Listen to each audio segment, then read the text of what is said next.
창세기 6장 4절에는 하나님의 아들들 외에도 네피림, 고대의 용사라 부르는 사람들도 나옵니다.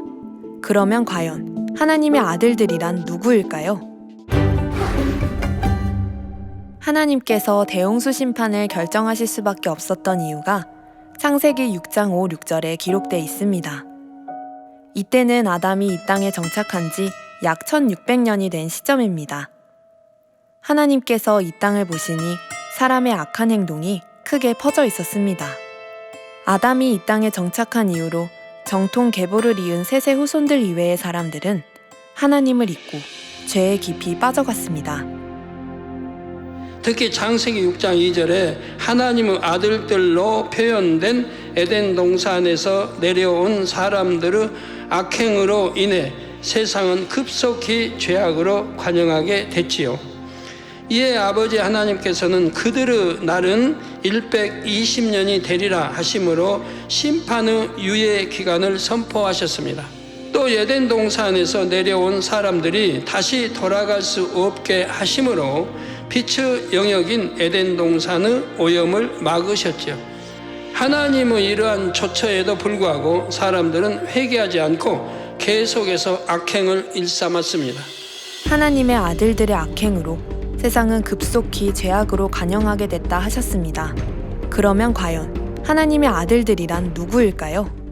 여기서 말하는 하나님의 아들들은 에덴 동산에 살고 있는 아담의 남자 후손들입니다.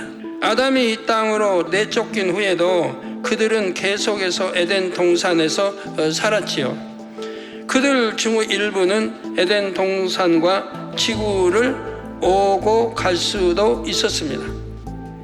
그들은 이 땅에 정착한 후 사람의 딸들을 취하여 아내를 삼았지요. 에덴 동산에서와 같이 하나님께서 정해 주신 질서를 쫓아 결혼하고 자녀들을 낳았습니다. 이 자녀들이 바로 네피림입니다. 에덴 동산과 이 땅을 오고 갔던 하나님의 아들들 중 둘째 부류는 사람의 딸들의 아름다움을 보고 자기들의 좋아하는 모든 자로 아내를 삼은 이들입니다. 그리고 이들에게서 태어난 자녀들이 고대 유명한 용사들이었습니다. 에덴 동산의 사람들은 온전한 영이 아니라 생령이기에 얼마든지 변질될 수 있는 거예요. 배신할 수도 있고 변질될 수도 있고, 생명이기에 스스로 육을 취하고 받아들이면 육이 틈탈 수 있었지요. 그들에게도 자유의지가 있었습니다. 하나님의 아들들이 처음 이 땅의 여인들을 보았을 때는 이질감을 느꼈습니다. 그런데 자신들이 육에 물들게 되자 이 땅에 사는 육적인 여인들이 아름다워 보이기 시작했습니다. 결국 정욕을 쫓아 자기들이 좋아하는 모든 자를 아내로 삼게 이르렀습니다. 둘째 부류의 하나님의 아들들의 이런 행동은 영의 질서와 육의 질서를 모두 어지럽힘으로 인해 많은 혼란을 가져왔습니다.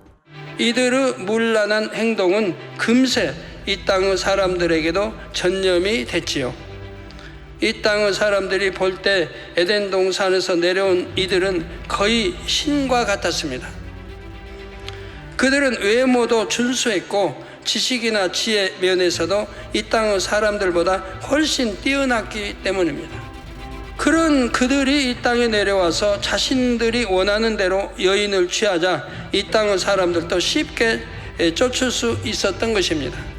결과적으로 이 땅에는 정욕을 쫓아 행하는 이들이 급속히 퍼져나갔습니다.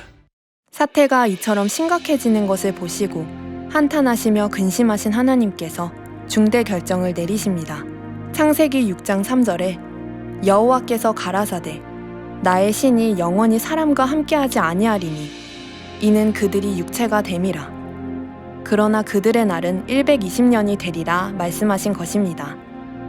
하나님께서는 긍휼과 자비가 많으시기에 예고 없이 곧바로 심판하지 않으시고 1차적으로 경고를 해주셨습니다. 경고의 내용은 두 가지였지요. 하나님께서 그들의 날은 120년이 되리라고 선포하신 이후에는 에덴 동산에 갈 수가 없게 되었습니다.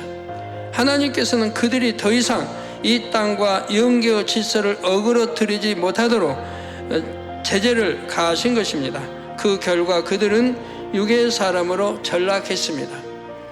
에덴 동산에 살았더라면 수명이 영원했을 텐데 육의 사람이 된 후에는 한정이 되었지요. 이러한 수명의 변화는 원래 이 땅에 살았던 육의 사람들에게도 일어났습니다. 900세 이상의 수명이 단번에 120세로 단축된 것은 아니지만 노아 홍수 이후로 꾸준히 단축됐습니다.